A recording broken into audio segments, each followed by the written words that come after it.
Welcome दोस्तों। स्वागत है विद्यार्थी वाला में, जहां पढ़ाई बनती है आसान और सफलता बनती है आपकी पहचान।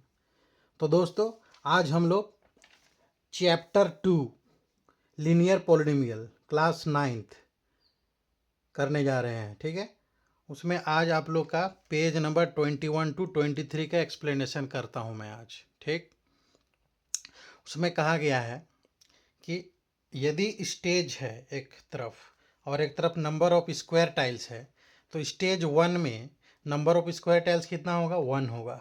स्टेज 2 में नंबर ऑफ स्क्वायर टाइल्स कितना होगा? 3 होगा। स्टेज 3 में नंबर ऑफ स्क्वायर टाइल्स कितना होगा? 5 होगा। स्टेज 4 में नंबर ऑफ टाइल्स कितना होगा? 7 होगा। स्टेज 5 में नंबर ऑफ टाइल्स कितना होगा? 9 होगा। स्टेज 6 में नंबर ऑफ टाइल्स कितना होगा? 11 होगा। स्टेज 7 में कितना होगा नंबर ऑफ टाइल्स? 13 होगा। स्टेज 15 में कितना होगा? 29 होगा। तो दोस्तों, आप देख रहे होंगे कि आपका number of tiles stage by stage बढ़ते जा रहा है। कैसे हो रहा है? मान लीजिए स्टेज 1 है। ठीक है दोस्तों, तो स्टेज 1 है तो 1 को 1 इंटू 2 कीजिए, -1 कीजिए, तो 2 - 1 1 हो जाएगा। स्टेज 2 है तो 2 को ट्वाइस कीजिए और -1 कीजिए, 2 इंटू 2 -1, 4 - 1 3 हो जाएगा। 3 को ट्वाइस कीजिए, -1 कीजिए, 6 - 1 5 हो जाएगा। 4 को ट्वाइस कीजिए और -1 कीजिए, 4 का ट्वाइस 8 होगा, 8 - 1 7 हो जाएगा। 5 को ट्वाइस कीजिए, -1 कीजिए, 9 हो जाएगा।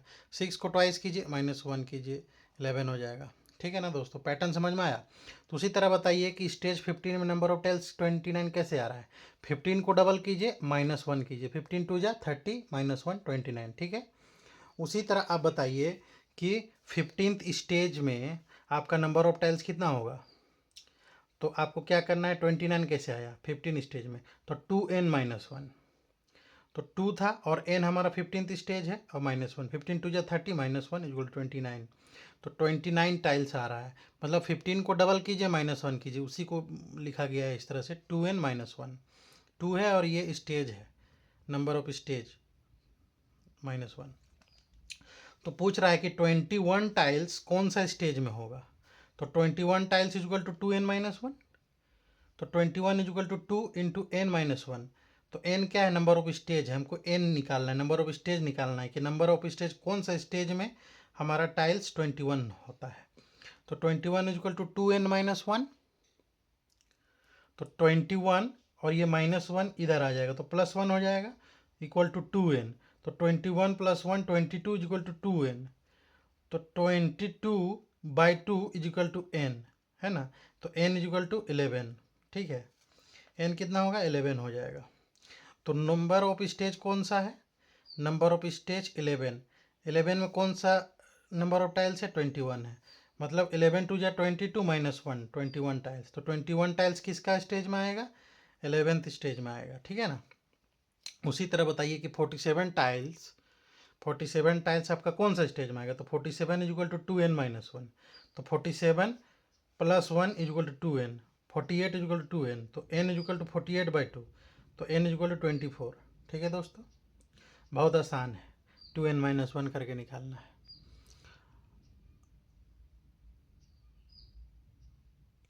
अब आइए एग्जाम्पल 7 में।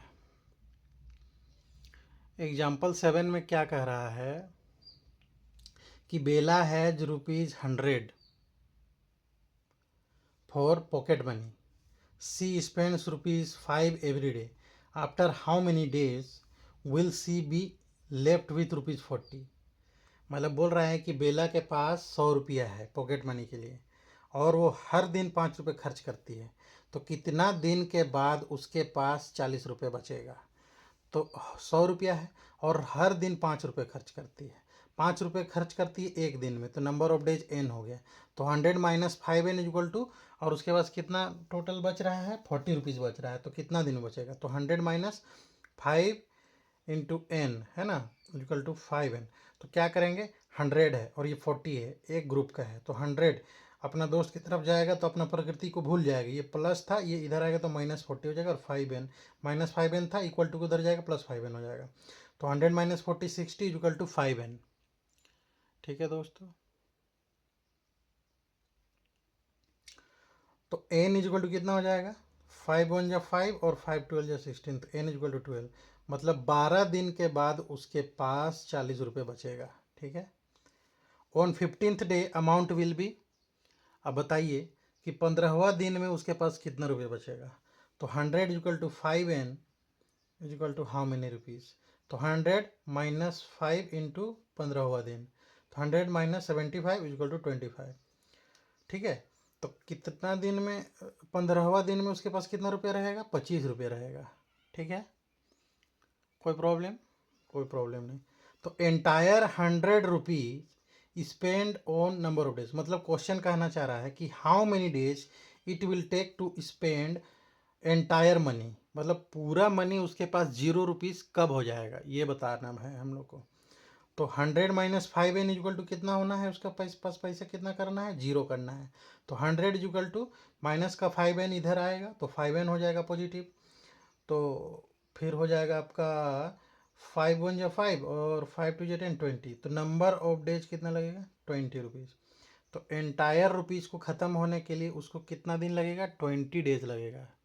ठीक है ना दोस्तों, समझ में आ रहा है ना कि 100 रुपीज़ है और उसमें से हर दिन वो 5 रुपीज़ खर्च करती है, और उसको कितना करना है, 0 रुपीज़ हो रहा है, तो कितना दिन लगेगा 0 रुपीज़ होने में। तो 100 माइनस 5n इक्वल 0, तो 100 इक्वल टू 5n इधर आ जाएगा, पॉजिटिव हो जाएगा 5n, तो n इक्वल टू 100/5 हो जाएगा, 100/5, तो 5 टू 20, तो नंबर ऑफ डेज 20 हो जाएगा। ठीक है ना। अब देखिए एग्जाम्पल 8 देखिए, N auto rickshaw fair starts at ₹25 and remains the same for the initial 2 kilometre, मतलब एक ऑटो रिक्शो फेयर है, वो स्टार्ट होता है 25 रुपया में और रिमेन सेम रहता है शुरुआत का 2 किलोमीटर में। देन इट इंक्रीजेज बाय ₹15 पर किलोमीटर। ठीक है। उसके बाद 2 किलोमीटर के बाद 15 रुपीज़ पर किलोमीटर से बढ़ता है। What will be the fair for a travel of 10 kilometre, 10 kilometre के लिए उसका फेयर क्या होगा, ये बताना है। तो 25 रुपया तो उसका जो है कि फेयर स्टार्ट होता है, और 15 रुपीज़ जो है उसका पर किलोमीटर इंक्रीज करता है 2 किलोमीटर के बाद, तो n-2, टोटल आपका कितना किलोमीटर्स है, 10 किलोमीटर्स का बताना है।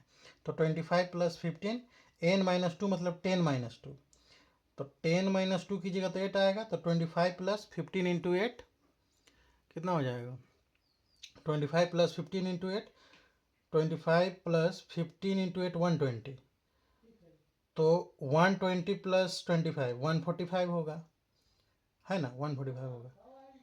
अब पूछ रहा है number of kilometre, for how many kilometre fair will be 130 rupees. अब पूछ रहा है कि कितना किलोमीटर के लिए 130 रुपया उसका किराया होगा। तो 25 + 15 n-2 इक्वल टू 130 रुपीज़, तो 25 + 15 n-2 equal 130, 25 + 15 n-2 equal to 130 - 25, तो 15 n-2 130 - 25 105 हो जाएगा, तो n-2 इक्वल टू 7 हो जाएगा, तो n equal to 7 + 2 n equal to 9, है ना। तो 9 किलोमीटर्स के बाद उसके पास रुपीज़ हो जाएगा 130। ठीक है ना दोस्तों। तो क्या है दोस्तों कि नेक्स्ट एक्सरसाइज जो है आपका एक्सरसाइज 2.3, उसको हम लोग नेक्स्ट वीडियो में देखेंगे। तब तक के लिए दोस्तों आप लोग कमेंट बॉक्स में जाइए और कमेंट बॉक्स में कमेंट कीजिए कि इस वीडियो में हम लोग क्या सुधार कर सकते हैं, और कि वाइट बोर्ड चाहिए या फिर स्मार्ट बोर्ड चाहिए, या फिर किस तरह से आप लोग पढ़ना चाहेंगे, उसको कमेंट कीजिए। और इस चैनल को सपोर्ट कीजिए, सब्सक्राइब कीजिए, दोस्तों में शेयर कीजिए। तो विद्यार्थी वाला यूट्यूब चैनल को लाइक शेयर सब्सक्राइब करिए, फेसबुक में, इंस्टा और व्हाट्सएप ग्रुप में भी शेयर कीजिए। मैं हूँ आपका दोस्त और आप है विद्यार्थी वाले परिवार की ताकत। सीखते रहिए, बढ़ते रहिए। जय हिंद, जय जवान, जय किसान। Thank you very much.